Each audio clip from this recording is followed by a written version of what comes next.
Hello students, कैसे हैं आप लोग? ऑब्वियसली बहुत ही ज़्यादा अच्छे होंगे। देन स्टार्ट करते हैं आज का सेशन। और स्टार्ट करने से पहले एक बार फिर से वेलकम है आप सभी का आपके और हमारे प्यारे से channel top target online education में। देन स्टार्ट करते हैं। आज अपन पढ़ने क्या वाले हैं? आज हम पढ़ने वाले हैं यूनिट्स एंड डायमेंशंस। ये चैप्टर है क्या? इस चैप्टर की जरूरत तो महसूस कर लिए कि आखिर ये चैप्टर है क्या, इसको अपन पढ़ने क्यों वाले हैं। ठीक है, अपन सोचते हैं थोड़ा सा। इस दुनिया में कुछ ऐसी चीजें हैं जिसका मेजरमेंट पॉसिबल है, जिसको अपन माप सकते हैं, बता सकते हैं इसका वेट कितना है, लंबाई कितनी है, लेंथ, ब्रेथ, हाइट, ये सब चीजें बता सकते हैं। और कुछ चीजें ऐसी हैं जिसका मेजरमेंट पॉसिबल नहीं है, ये कितना है, इसका वेट कुछ भी नहीं बता सकते हैं। मतलब कुछ चीजें ऐसी हैं जिसका मेजरमेंट पॉसिबल है और कुछ चीजें ऐसी हैं जिसका मेजरमेंट पॉसिबल नहीं है। ठीक है, थोड़ा सा और सोचते हैं। इस दुनिया को एग्जिस्ट करने के लिए क्या कुछ चीजें ऐसी हैं जो दुनिया को मिलकर बनाती हैं? क्या है वो चीजें? क्या अपन सोच सकते हैं? सोचते हैं। सबसे पहले नंबर पे आप सोचेंगे इस दुनिया को एग्जिस्ट करने के लिए कि ये सब चीजें हैं तो अपन दुनिया की बातें कर सकते हैं कि हाँ ये सब चीजें हैं तो दुनिया एग्जिस्ट कर रही है, अदरवाइज नहीं कर पाती। ठीक है, सोचते हैं कौन सी ये चीजें हैं। सबसे पहले नंबर पे आप सोचेंगे तो क्या स्पेस आएगा आपके माइंड में कि हाँ ये दुनिया के एग्जिस्टेंस के लिए बहुत ही ज़्यादा बड़ा रोल प्ले करती है। ठीक है, सेकंड नंबर पे क्या आएगा? टाइम। टाइम कैसे? एक बार के लिए आप टाइम को अपने जीवन से, इस दुनिया से हटा कर रिलीट कर कर देखिए, क्या दुनिया एग्जिस्ट करेगी? टाइम नहीं होगा तो अपन सेकेंड, मिनट, घंटे, दिन, वीक, महीने, साल अपन कब पैदा हुए थे कुछ भी पता नहीं रहेगा। जिसी दुनिया की सभी चीजें बिखर सी जाएंगी, कब जैसा वर्ड ही चला जाएगा। तो कैसे होगा? जैसे कि बिना रास्ते के अपन चल रहे हैं, कुछ इस तरीके का हो जाएगा। मतलब दुनिया के एग्जिस्ट करने के लिए टाइम का बहुत ज्यादा इंपॉर्टेंट है। ठीक है, थर्ड नंबर पे क्या आएगा? अपन ज्यादा थोड़ा सा और सोचे तो थर्ड नंबर पे क्या एनर्जी आएगी आपके माइंड में कि हाँ एनर्जी है तो अपन काम कर सकते हैं, चीजों में जान है। बहुत सारी चीजें एनर्जी की वजह से ही होती है। एनर्जी हमारे जीवन के लिए बहुत ही बड़ा रोल प्ले करती है। ठीक है, फोर्थ नंबर पे क्या आएगा? थोड़ा सा सोचते हैं तो क्या फोर्थ नंबर पे मटेरियल आएगा? जो चीजें अपन डेली यूज करते हैं, जो जिसको ना हो तो अपन दुनिया में जैसे खो से जाए, जैसे सभी चीजों की जरूरत होती है हमें। तो मटेरियल बहुत ही ज्यादा इंपॉर्टेंट होता है हमारे जीवन के लिए। ठीक है, क्या फाइव नंबर पे क्या आ सकता है? पांचवें नंबर पे अपन थोड़ा सा सोचे तो क्या इमोशंस आएंगे? इमोशंस कैसे? इमोशंस नहीं रहे तो रिश्ते नाते सब कैसे ही हो पाएगा, राइट? तो इमोशंस भी बहुत ही ज्यादा इंपॉर्टेंट होता है। ऑल्दो इमोशंस का अपने फिजिक्स से कोई भी लेना देना नहीं है, दूर दूर तक कोई भी इसको क्योंकि नाप नहीं सकते हैं।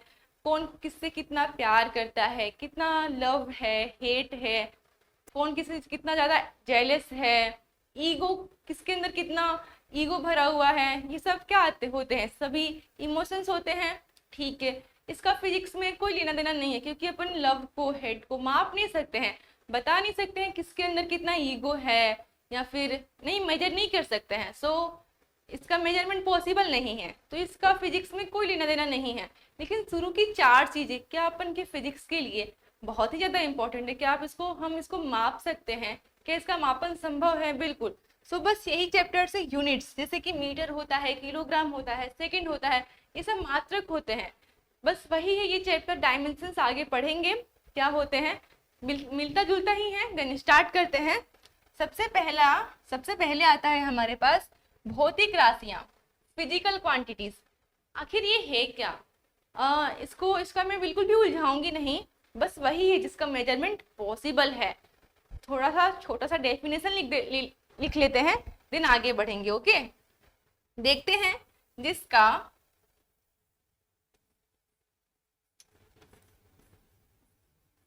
मापन संभव है, जिसका मापन, ये वाला ना नहीं रहेगा, जिसका मापन संभव है। ठीक है, एग्जाम्पल ले लेते हैं, जैसे लंबाई, द्रव्यमान, समय, ऊर्जा, बल, सभी चीजें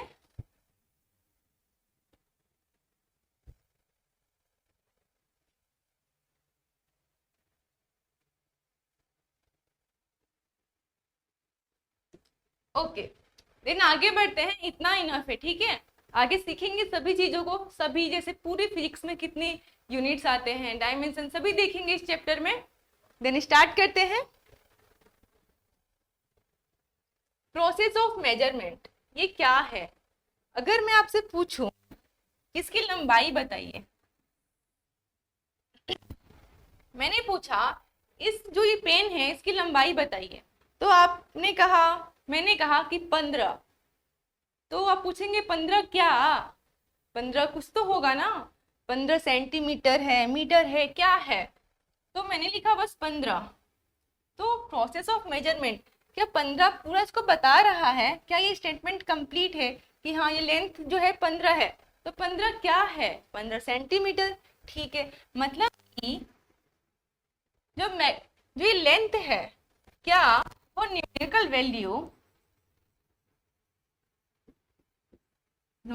वैल्यू इनटू यूनिट होता है? ये यूनिट ही है ना, सेंटीमीटर एक यूनिट है, एक मात्रक है, right.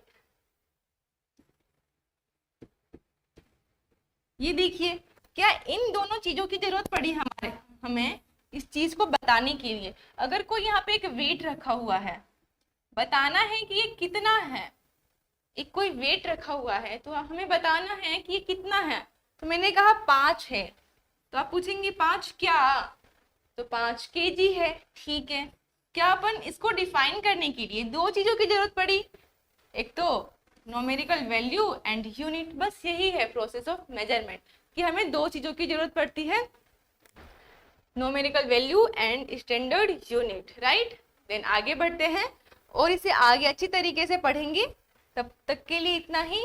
Types of physical quantities, भौतिक राशियों के प्रकार। सबसे पहला है मूल राशियां, सेकंड है व्युत्पन्न राशियां, और थर्ड है पूरक राशियां। देखते हैं ये चीजें हैं क्या। फंडामेंटल क्वांटिटीज, मूल राशियां। मूल राशियां मतलब कि कुछ ऐसी हमने जो बना दी है, जैसे कि किलोग्राम होता है, सेकंड होता है। मूल राशियां वो होती हैं जिसको खुद एक दूसरे से नहीं बनाया जा सकता है, लेकिन वो अलग अलग होती हैं। जैसे कि हमारे पास चीजें होती है ना, जैसे कि किलोग्राम होता है, सेकंड होता है, ये सभी फंडामेंटल क्वांटिटीज है जिसको एक दूसरे से नहीं बनाया जा सकता है। लेकिन जो ये व्युत्पन्न राशियां है ना, क्वांटिटीज, भौतिक राशियों के प्रकार, ये देखते हैं क्या है। सबसे पहला है जो हमारे पास भौतिक राशियां है ना, जिसका मेजरमेंट पॉसिबल है, वो कितने प्रकार की होती हैं अपन वो देख रहे हैं। तो सबसे पहला है फंडामेंटल क्वांटिटीज, सेकंड है डेराइव्ड क्वांटिटीज, थर्ड है सप्लीमेंट्री क्वांटिटीज। सबसे पहला फंडामेंटल क्वांटिटीज, ये क्या है? इसके नाम से ही अपन को पता चल रहा है, जो मूल है, जो बेस है, फंडामेंटल है, जो इस दुनिया में सबसे पहले आया, राइट। जैसे कि लेंथ, समय है, लंबाई है, द्रव्यमान है, और उसके बाद आता है डेराइव्ड क्वांटिटीज, इसकी मदद से इसको बनाया जाता है। इसके लिए एग्जांपल ले सकते हैं अपन, जैसे लंबाई, समय, द्रव्यमान, ठीक है। ये डिराइव्ड क्वांटिटीज, जो इसको लेकर के अपन बात करते हैं इसको, तो जैसे वेग होता है हमारे पास, क्या होता है ये? विस्थापन अपॉन समय, डिस्प्लेसमेंट अपॉन टाइम, ठीक है। क्या मूल राशियों के पदों में इसको व्यक्त किया? क्या इसकी जरूरत पड़ी इसको बताने के लिए? इसका नाम ही पड़ गया डेराइव्ड क्वांटिटी, जो मूल राशियों की मदद से बनाई गई हैं, ठीक है। सप्लीमेंट्री की बात अपन आगे करेंगे, तब तक इन दोनों को अच्छी तरीके से देख लेते हैं। सबसे पहला है मूल राशियां, इसका डेफिनेशन एक बार पढ़ लेते हैं। लिखा हुआ है, यह ऐसी राशियों का समूह होता है जो एक दूसरे से स्वतंत्र होती हैं, अर्थात एक राशि को दूसरी राशि के पदों में व्यक्त नहीं किया जा सकता है। ये कहना क्या चाह रहा है? ये एक दूसरे से स्वतंत्र होती है। क्या अपन लंबाई से टाइम को निकाल सकते हैं? नहीं। क्या लंबाई से इन सब में किसी को भी निकाल सकते हैं? या सब किसी को भी, किसी एक को ले ले, बाकी सबको निकाल सकते हैं टाइम की मदद से या मास की मदद से? नहीं, ये एक दूसरे से स्वतंत्र होती हैं। और आगे क्या लिखा हुआ है, अर्थात एक राशि को दूसरी राशि के पदों में व्यक्त नहीं किया जा सकता है। बस वही है ये, जैसे कि सबसे पहले तो इस दुनिया में आई, इसकी मदद से अपने जो बनाया उसे व्युत्पन्न राशियां कह दिया अपन ने, राइट। तो इसकी 7 जो ये होते हैं ना, 7 फंडामेंटल होते हैं। सबसे पहला है लेंथ, सेकेंड है टाइम, थर्ड है मास, 4 है इलेक्ट्रिक करंट, 5th है थर्मोडाइनेमिक टेम्परेचर, 6th है अमाउंट ऑफ सब्सटेंस और लास्ट है लुमिनस इंटेंसिटी। ठीक है, ये सब क्या होती हैं, इसके मात्रक क्या होते हैं आगे देखेंगे। तब तक आगे बढ़ते हैं और देखते हैं व्युत्पन्न राशियां क्या होती हैं। वैसे तो अपन को पता है, लेकिन एक बार डेफिनेशन देख लेते हैं, डेफिनेशन वाइज पढ़ लेते हैं इसको। ठीक है, व्युत्पन्न राशियां डेराइव्ड क्वांटिटीज, इन राशियों को मूल राशियों के पदों में व्यक्त किया जाता है, व्युत्पन्न राशियां कहलाती हैं। ठीक है, देखिए जैसे कि मैंने एग्जांपल लिया था इसके पहले, वे क्या है, विस्थापन अपॉन समय। क्या इसको बताने के लिए हमें मूल राशियों की जरूरत पड़ी? बिल्कुल, इसको बताने के लिए हमने मूल राशियों की जरूरत पड़ी, उसको लेकर के ही अपन बात करते हैं। इसका मतलब ये हुआ कि जिससे दूसरों को बना सकते हैं वो क्या है, मूल राशियां, और जो बना वो क्या है, व्युत्पन्न राशियां। सिंपल है ना। आगे देखते हैं। ये देखिए, पूरक राशियां, सप्लीमेंट्री क्वांटिटी, जो अपन की थर्ड वाली थी ना, वही है। देखते हैं क्या है। सबसे पहले साइंटिस्ट लोग जो होते हैं ना, वो चीजों को ढूंढ रहे थे कि अपन सबसे पहले फंडामेंटल तो सभी को ढूंढ लें, उसके बाद डेराइव तो अपन बना ही लेंगे, राइट। तो फंडामेंटल जब ढूंढने के लिए बैठे, उनको 7 तो मिल गया, लेकिन जब 3-4 साल के बाद, बहुत टाइम के बाद, इनको 2 और मिल गया। तो जैसे कि अपन एग्जाम में है, जब अपन सप्लीमेंट्री लेते हैं ना कि एक्स्ट्रा सीट दे दीजिए मैडम, तो जो एक्स्ट्रा सीट होता है ना उसको सप्लीमेंट्री कहते हैं। तो इसके लिए इसका नाम पड़ गया सप्लीमेंट्री। नाम से समझ में आ रहा है वैसे तो, राइट। देखते हैं, सबसे पहला है, 2 ही है ये, समतलीय कोण और घन कोण। ठीक है, समतलीय कोण, प्लेन एंगल। प्लेन एंगल क्या है, जो एक समतल में है, एक ही प्लेन में है। जैसे कि ये देखिए, ये क्या एक ही प्लेन में है, बिल्कुल। ये देखिए theta, theta is equal to arc upon radius, this upon this. क्या यही होता है, अपन बचपन से पढ़ते आते हैं, 9th 10th में तो ये सीख ही लेते हैं ना, है ना, कि theta is equal to arc upon radius. और इसका मात्रक क्या होता है, यूनिट क्या होता है, रेडियन। ठीक है, सेकंड है घन कोण, ये ओम है, राइट। जो ये वाला है ना, ये देखिए, ये एक गोला है, गोले के नीचे कोण होता है ना, आइसक्रीम का कोण होता है, और नीचे से जब अपन उसका कोण लेते हैं तो क्या वो एरिया टाइप ही आएगा। देखिए ये एक एरिया टाइप ही आ रहा है, और इसका ये जो लेंथ है ना, इसको स्मॉल आर ले लेते हैं, तो क्या इतना कुछ आएगा। देखिए इसका, इससे आपको कोई लेना देना नहीं है, वैसे तो काफी हाई लेवल का है, लेकिन देख लेते हैं एक बार अपन। ये D ohm is equal to area D A upon R square. ये कितना होता है इसका यूनिट, स्टेरेडियन। ठीक है, नोट पॉइंट में लिखा हुआ है पूरक राशियों के सिर्फ मात्रक होते हैं, विमाएं नहीं। देखिए मात्रक तो अपन ने डिफाइन कर दिया, मान लिया कि ये रेडियन है, ये स्टेरेडियन है, लेकिन अपन ध्यान से समझे तो क्या ये भी एक लेंथ है, ये रेडियस है, राइट, आर्क अपॉन रेडियस। क्या ये भी एक लेंथ है, क्या ये भी एक लेंथ है, तो लेंथ से लेंथ तो कट जाएगा। इसका जैसे मीटर अपॉन मीटर आएगा, तो मीटर से मीटर तो कट जाएगा, तो कुछ नहीं बचेगा, 0 बचेगा।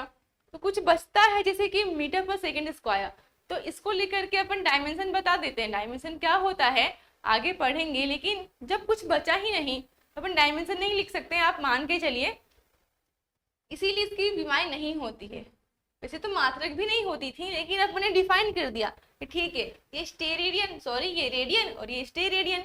ओके, आई होप आपको इतना समझ में आ गया होगा। देन आगे बढ़ते हैं।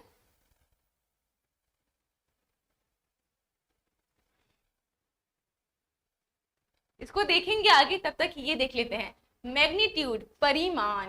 परिमाण क्या है, पढ़ते हैं।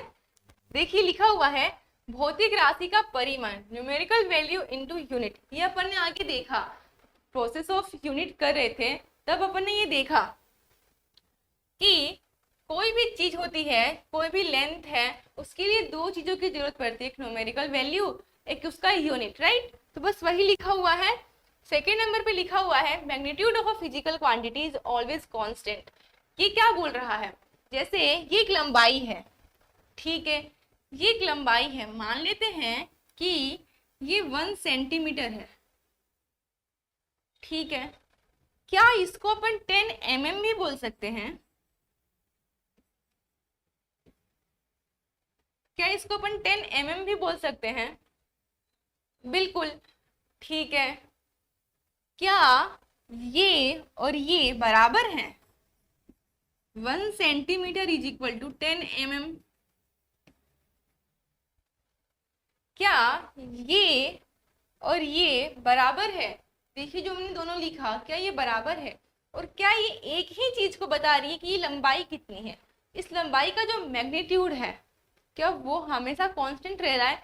क्या इसके बदलने से, ये यूनिट्स के बदलने से, ये यूनिट जो चेंज हो रहे हैं, क्या इसके चेंज होने से क्या लंबाई बदल रही है? क्या लंबाई पे कोई असर पड़ रहा है? बिल्कुल नहीं, लंबाई तो वही रह रही है।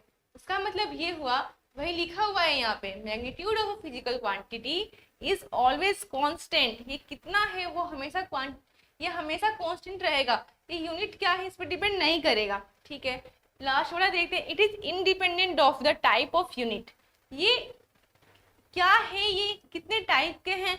इससे फ्री है, इससे इंडिपेंडेंट है, इससे स्वतंत्र है, बस यही कह रहा है। यहाँ पे देखिए न्यूमेरिकल वैल्यू इनवर्सली प्रोपोर्शनेट है यूनिट के। देखिए कैसे, जैसे ये सेंटीमीटर है तो न्यूमेरिकल वैल्यू जो है 1 है। जब ये ज्यादा आ गया तो क्या ये कम हो जा रहा है? अगर ये ज्यादा है तो क्या ये कम हो रहा है? आप यहाँ से देख पा रहे हैं, ये कम है तो क्या ये ज्यादा है? और ये ज्यादा है तो क्या ये कम है? बस वही है। इसका मतलब ये हुआ कि N1U1 इसको बोल रहे हैं, N1U1, N इसको बोल रहे हैं, U इसको बोल रहे हैं, बराबर N2U2 is equal to always constant. क्या आपको इतना समझ में आया कि जो लंबाई है वो यूनिट्स पे डिपेंड नहीं कर रही है? यूनिट कोई सा भी हो, लंबाई तो उतनी ही रहेगी, राइट? बस यही कह रहा है। आगे बढ़ते हैं। ये देखिए, माफी चाहूंगी ये स्टेटमेंट्स इंग्लिश में मैं लाई हूँ, बट आपको अच्छी तरीके से समझाऊंगी, ठीक है। देखिए यूनिट्स, मात्रक लिखा हुआ है सबसे पहले। Measurement of any physical quantity is expressed in terms of an internally accepted certain basic reference standard called unit. ये क्या कह रहा है? जो यूनिट होते हैं ना वो कैसे होते हैं? बेसिक रेफरेंस स्टैंडर्ड होते हैं, जो इंटरनली एक्सेप्टेड होते हैं। जैसे अपन ने 1 किलो मान लिया, तो क्या ये 1 किलो हम अपनी मर्जी से मानते हैं? नहीं, ये पूरी दुनिया मानती है। सबसे पहले कोई बैठक हुई होगी, ऐसा हुआ है वैसे तो, है ना, वहां पे माना गया कि हाँ कि इतने को अपन 1 किलो कहेंगे, मतलब कि इंटरनली एक्सेप्टेड है कि हाँ इस इतने को ही, इतना वेट है वो 1 किलो है, इतनी लंबाई है वो 1 मीटर है, इंटरनली एक्सेप्टेड है, इसको अपन या आप या हम चेंज नहीं कर सकते हैं। ऐसा बोल दे कि आज से मैंने चेंज कर दिया कि इतना 1 मीटर नहीं है, इतना 1 मीटर है, ऐसा नहीं होगा। ये इंटरनली एक्सेप्टेड है, मतलब कि पूरी दुनिया इसको मानती है, तभी अपन मानते हैं। बस वही लिखा हुआ है, ठीक है। सेकेंड नंबर पे लिखा हुआ है the unit for the fundamental और base quantities are called fundamental और बेस यूनिट। जो फंडामेंटल जो राशियां होती है ना, जो मूल राशियां, उनको क्या, जो उनके मात्रक होते हैं उनको क्या कहते हैं? मूल मात्रक। बस वही है। थर्ड नंबर पे लिखा हुआ है other physical quantities are expressed as combination of these base units and hence called derived units. मतलब कि जो फंडामेंटल से मिलके बनते हैं, जैसा कि मैंने बताया, उसे क्या कहते हैं? Derived units, derived quantities.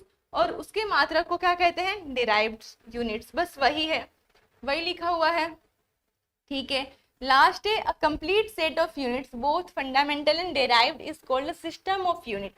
ये क्या कह रहा है? जैसे कि मैं एक एग्जांपल लेती हूँ, जैसे कि मैंने कोई भी किसी भी, जैसे कि ये है मीटर, सेकेंड एंड किलोग्राम, इसका मैंने एक सेट बना लिया, इसका मैंने एक सेट बना लिया, सपोज करते इसका मैंने एक सेट बना लिया। और जो इसी को लेकर के मैं बात करूंगी ना, जैसे कि वेग हो गया, तो वेग क्या होता है? विस्थापन अपॉन समय। इसी एग्जाम्पल को लेकर चल रही हूँ, विस्थापन अपॉन समय, ठीक है।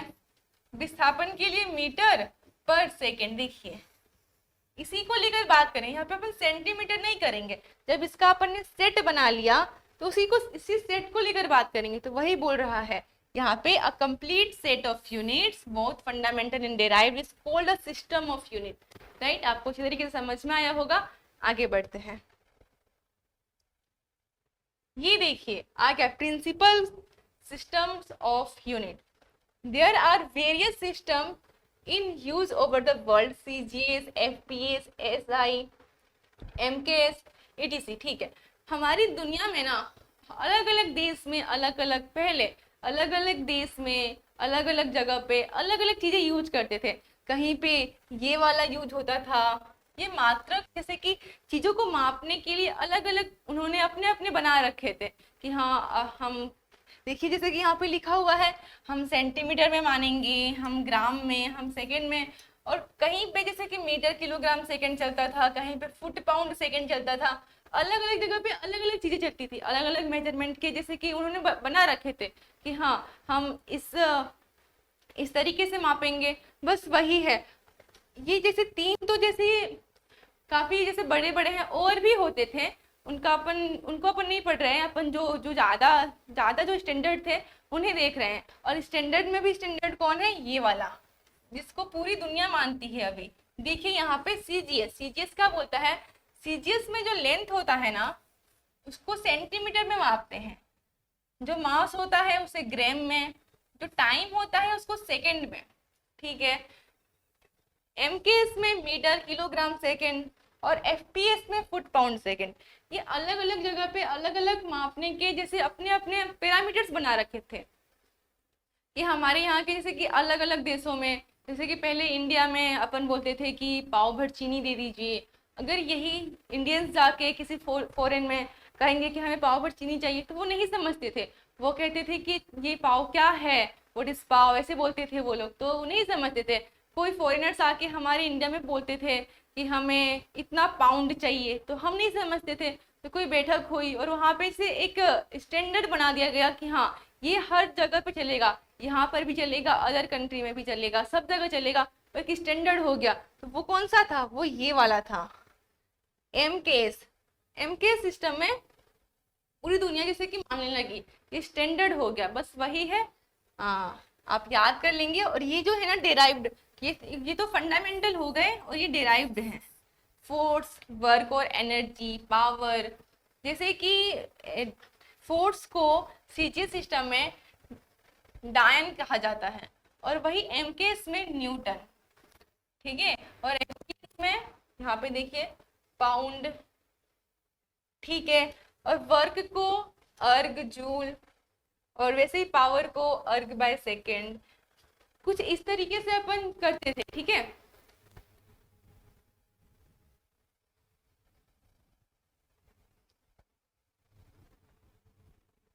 आगे बढ़ते हैं और आगे चीजों को देखते हैं। ये देखिए एसआई यूनिट बताइए। अपन को क्या बताना है? एसआई मतलब कि इन चीजों को लेकर के बातें करनी है, इन चीजों से मिलता जुलता वो चीजें होंगी। ये तो जैसे कि क्या है, ये फंडामेंटल है, तो हमें कैसी बतानी है? हमें डिराइव्ड करनी है इसको, ठीक है। देखिए सबसे पहला है चाल। चाल क्या होता है? चाल, सबसे पहला चाल। चाल क्या होता है? इसका फॉर्मूला आपको पता होगा, नहीं पता है कोई दिक्कत नहीं है, अपन काइनेमेटिक्स में सब कुछ पढ़ेंगे, लेकिन आपने बचपन में पढ़ रखा है या फिर नहीं पढ़ रखा है, मैं यहाँ पे तो फॉर्मूला तो लिखूंगी, आप देखते हुए चलेंगे। चाल होता है दूरी अपॉन समय। तो दूरी को अपन कैसे मेजर करते हैं? एसआई सिस्टम में मीटर पर सेकेंड, कुछ इस तरीके से। सेकेंड वाला क्या है? त्वरण। त्वरण क्या होता है? वेग अपॉन समय। वेग, अब वेग क्या होता है? क्या वेग वापस से होता है विस्थापन अपॉन समय? क्या विस्थापन बटे समय का स्क्वायर कुछ ऐसा हो जाएगा? तो क्या ये मीटर पर सेकेंड स्क्वायर हो जाएगा? क्या त्वरण का यूनिट आ गया हमारे पास? बिल्कुल, देखते हैं थर्ड नंबर वाला। तीसरा है बल। बल का फॉर्मूला क्या होता है? क्या बल हमारे पास एम ए द्रव्यमान इंटू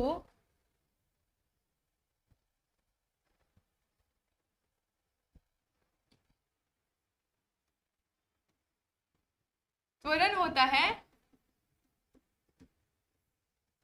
बिल्कुल ठीक है। द्रव्यमान के लिए अपन केजी यूज कर लेते हैं क्योंकि ऐसा सिस्टम में द्रव्यमान को केजी में मापते हैं, राइट। त्वरण के लिए क्या अपन ये लिख सकते हैं डायरेक्टली, मीटर पर सेकेंड स्क्वायर। अलग अलग तोड़ के ऐसे भी लिख सकते हैं, लेकिन टाइम बचाने के लिए जब हमारे पास है अपन डायरेक्टली लिख सकते हैं, ठीक है। 4 नंबर पे क्या है? कार्य। कार्य का फॉर्मूला क्या होता है? कार्य को अपन अलग अलग तरीके से लिख सकते हैं, जैसे कि ऊर्जा के टर्म्स में भी लिख सकते हैं, या फिर जैसे ऐसे होता है एफ एस, बल इंटू विस्थापन, ये भी लिख सकते हैं। बल इंटू विस्थापन। बल के लिए क्या आया है? किलोग्राम मीटर पर सेकेंड स्क्वायर, और विस्थापन के लिए क्या आ जाएगा? मीटर। तो क्या यहाँ पर अपन लिख सकते हैं किलोग्राम मीटर स्क्वायर पर सेकेंड स्क्वायर? बिल्कुल लिख सकते हैं, राइट। आगे देखते हैं, आगे क्या बचा हमारे पास? घनत्व। 5th नंबर है घनत्व। घनत्व को अपन क्या लिख सकते हैं? द्रव्यमान बटे आयतन।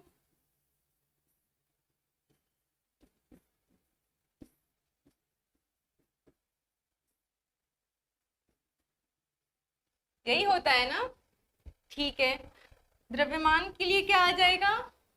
किलोग्राम, और आयतन के लिए मीटर क्यूब। दाब, प्रेशर क्या होता है? क्या फोर्स अपॉन एरिया होता है? बल बटे क्षेत्रफल। बल के लिए क्या लिखा अपन ने? यहाँ पे देखिए किलोग्राम मीटर सेकेंड स्क्वायर, और क्षेत्रफल के लिए क्या? क्षेत्रफल एक टाइप का लेंथ होता है, क्या मीटर स्क्वायर लिख सकते हैं, ठीक है। 1 मीटर से मीटर कट जाएगा और कितना आ जाएगा? 1 मीटर से गया, क्या आएगा? किलोग्राम पर मीटर सेकेंड स्क्वायर। क्या यही आएगा? हाँ यही आएगा। आई होप आपको ये सब चीजें समझ में आ गई हैं। देन आगे बढ़ते हैं। ये देखिए, इसमें इनमें से कौन सा भौतिक राशि नहीं है? कौन सा भौतिक राशि नहीं है, फिजिकल क्वांटिटी नहीं है? अब ध्यान से देखिए और थोड़ा सा सोचिए, ओके।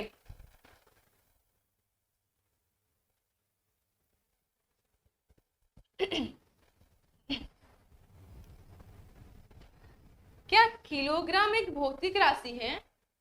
सोचिए थोड़ा सा। कार्य भौतिक राशि है, बिल्कुल। बल भी भौतिक राशि है और दाब भी, लेकिन किलोग्राम तो एक मात्रक है ना, ये तो यूनिट है ना, जो कि बताता है कि द्रव्यमान कितना है। द्रव्यमान किलोग्राम में अपन मापते हैं, तो ये क्या है? एक यूनिट है, ना कि भौतिक राशि, राइट। ये देखिए स्टैंडर्डाइजेशन ऑफ फंडामेंटल क्वांटिटीज, मतलब कैसे अपन ने बताया, कैसे स्टैंडर्डाइज किया अपन ने कि हाँ जो ये फंडामेंटल क्वांटिटीज है ना, उसको कैसे अपन ने मान लिया कि हाँ यही है। सभी ने कैसे मान लिया? बस वही है। सबसे पहला लिखा हुआ है शुड बी एक्यूरेटली डिफाइंड, सटीक रूप से परिभाषित किया जाना चाहिए। जैसे कोई भी चीज है, जैसे किलोग्राम, जैसे 1 किलो का वेट है, तो अपन ने 1 किलो का वेट आया कहाँ से? 1 किलो का वेट अपन ने उसी को क्यों माना? वही 1 किलो क्यों है? जैसे इसके पीछे लॉजिक है, जैसे आगे देखेंगे कि आखिर ये 1 किलो हुआ कैसे, ठीक है। लेकिन क्या वो एक्यूरेट है? क्या हर जगह 1 किलो उतना ही है? क्या वो समय के साथ, परिस्थिति के साथ बदलता नहीं है? बस वही सब चीजें हैं। सुटेबल साइज होना चाहिए, उचित आकार होना चाहिए, should not change with time and condition, वो समय के साथ बदलना नहीं चाहिए, ठीक है। फोर्थ क्या है? Easy to access and reproduce, मतलब कि हम कहीं भी इजीली प्राप्त कर सके और वापस से जैसे कि क्या लिखा हुआ है, पुनरुत्पादित कर सके। बस वही अपन कोई भी चीज को स्टैंडर्ड्स करते हैं तो किस तरीके से उसको करते हैं, बस वही चीजें हैं। आई होप आपको समझ में आया होगा।